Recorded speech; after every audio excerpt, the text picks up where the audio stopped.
The weeks dwindling down the NBA season, soon enough, only the playoffs will matter. Less than 2 months of the regular season, the hundreds of players on bad teams can enjoy a 6-month vacation, 2 dearths of games played, a few franchises still with absolutely no idea what they're doing, no direction, tired fan bases, sick of their front office, players and personnel, nothing but frustration, constant disappointments. They might as well cheer for their favorite players on other teams, witnessing MVP chants for opponents. It's been difficult in Utah's defense over the last 4 or 5 games. How did we even get here? Things seem to be getting worse with no end in sight. Starting with the fanless Brooklyn Nets. Who would have thought we reached this point? Getting rid of their disgruntled, depressed superstars was the only answer going forward. Both Durant and Irving on winning teams now, leaving the bottom shelf New York City-based franchise in shambles, resetting the Nets 5 years backwards from so-called dynasties to distractions, dysfunction, disaster, politics, drama. The Stars head coach's front office and ownership couldn't be more disconnected, welcoming the 21st century of NBA basketball circus. Sean Marks being responsible for changing the direction after the dark days of the failed KG Paul Pierce era. 7 different coaching phases last 10 seasons, not including the 2021 72-game season. It's an absolute travesty. The franchise still hasn't won more than 50 games in a season since Jason Kidd's first year as a player. From not granting KD's wishes 2022 offseason, only to lead to more hostility.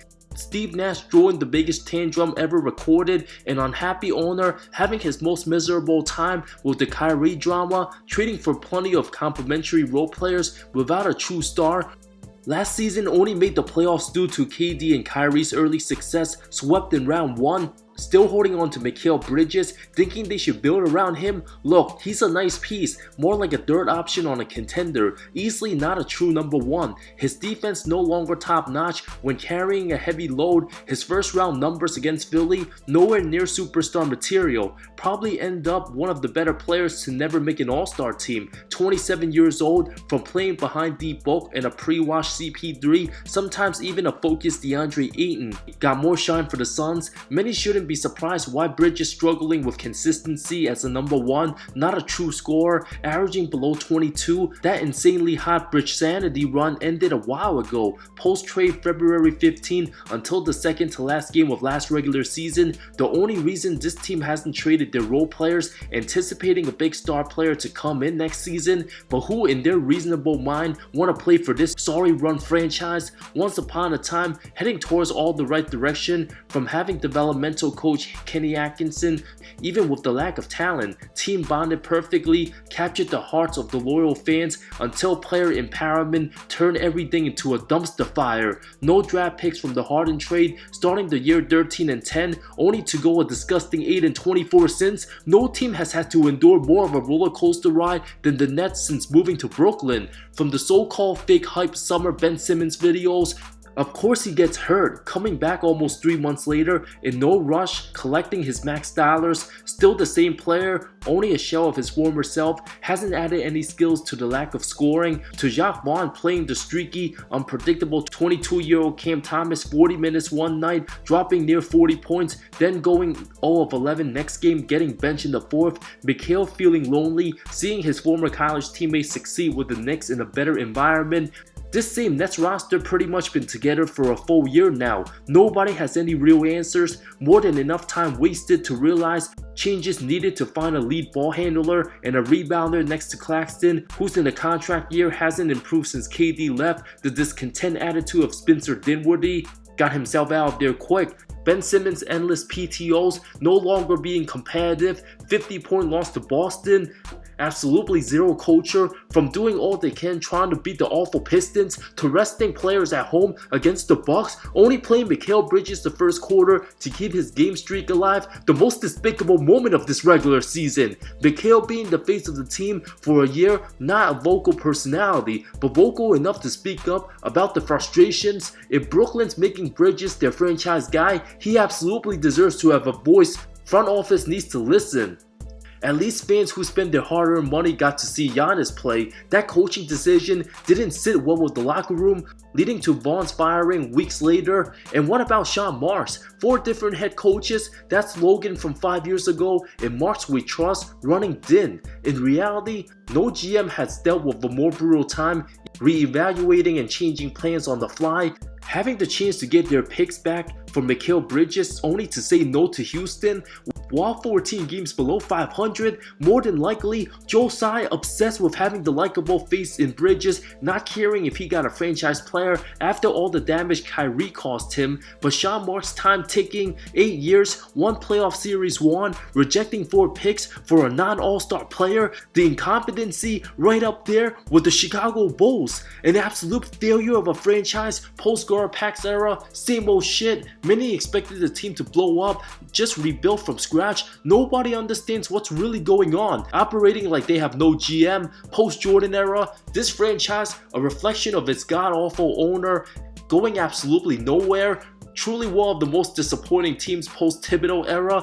Only 2 good things fans can still enjoy: having a good announcing team and the team's mascot. The front office would look better dressed as clowns. The struggles, no real end in sight, from the draft picks looking like busts, tampered for an injury-prone good player, now possibly facing retirement, and building a team catered towards iso ball with mid-range scoring like it's the 90s. The fake 3 of empty stats LaVine, DeRozan, and Vucevic. If there was ever a mid-Hall of Fame, this generation Chicago Bulls exemplifies that. Fans sometimes cry themselves, daydreaming about the prideful Kurt Heinrich, Nocioni, and Ben Gordon days, even right after the post-Jimmy Butler era. Having Larry Marketing and Wendell Carter develop only to be given up on brought some joy for the fans. Now stuck with the unhappy no defense, Zach LaVine doesn't make anybody better. Getting the Supermax making Luka Doncic money. The play-in tournament makes the team seem like they're fighting for more, but there's absolutely nothing. No answers or adjustments after more than 2 years since Lonzo's injury, multiple surgeries, wasting away Alex Caruso's talents for a real contender, still under contract next season at least, having Andre Drummond stay put, trying to get the 8th seed, more important than future picks,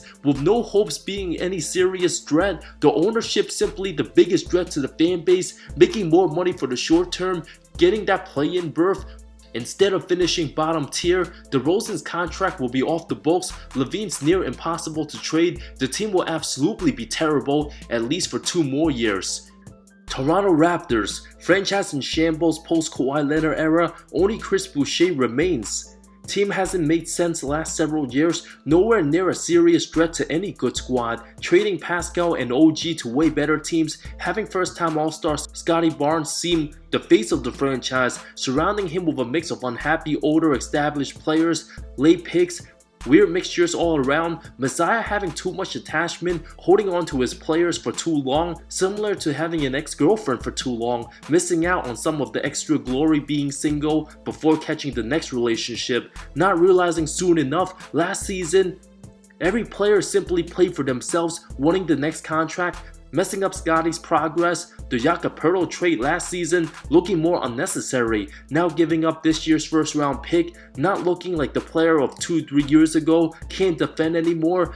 The last year and a half of Messiah believing too much on his team have caused a couple year setback, believing in the Fred VanVleet-Siakam duel. Now with new additions quickly and RJ Barrett, team might be lacking defense. The Atlanta Hawks doesn't get any more mid in professional sports, living off its lone ring from the St. Louis days. 25-year-old Trae Young, perhaps the most disrespected star player today, an all-star replacement, yet to make consecutive appearances. Nothing too surprising if both Young and Murray no longer with the roster a few months from now, desperately needing a rookie that contributes like a Jaime Jaquez next season, over the cap and close to the luxury. This roster looking like it needs to win 2 play-in games only to lose in the first round anyway. Also hard to convince someone in Trae's magnitude to stay through another rebuild. Luckily, Dallas tanked last game of last season, landing the productive Derek Lively. The Hawks literally on their 2.5 strikes before Trae says adios. Him and Murray an epic failure of an experiment, making that 2021 conference finals run seem more like an anomaly, leading to ridiculous expectations only for failing to win a playoff series since. Trae's time at the ATL, similar to John Wall and Bradley Beal with Washington, exciting to watch, but never good enough to seriously contend, not bad enough to get high lottery picks from the lackluster front office, holding on to John Collins way too long, only getting 2 seconds in return. Despite Trey's greatness, too much limitation to build around a small player his size, also improved on D, but the overall team's defense not switching well, a total disaster. DeJounte not a true shooting guard, can't guard bigger guys that position. DeAndre Hunter injury prone, just going through the motions, nothing stands out, super average player, literally no improvement since his rookie season. So much for being 6'8", averaging less than 4 rebounds a game, fewer than 1.5 assists. Capella holding back Okongwu, simply way too many flaws to build around Trey. The DeJounte trade only would have made sense if Trey could play off ball on offense, but that's not his game. Starting Jalen Johnson and Okongwu while getting rid of Capella and Hunter, the most logical move. Murray's supposed to get sent back to San Antonio, failed trade,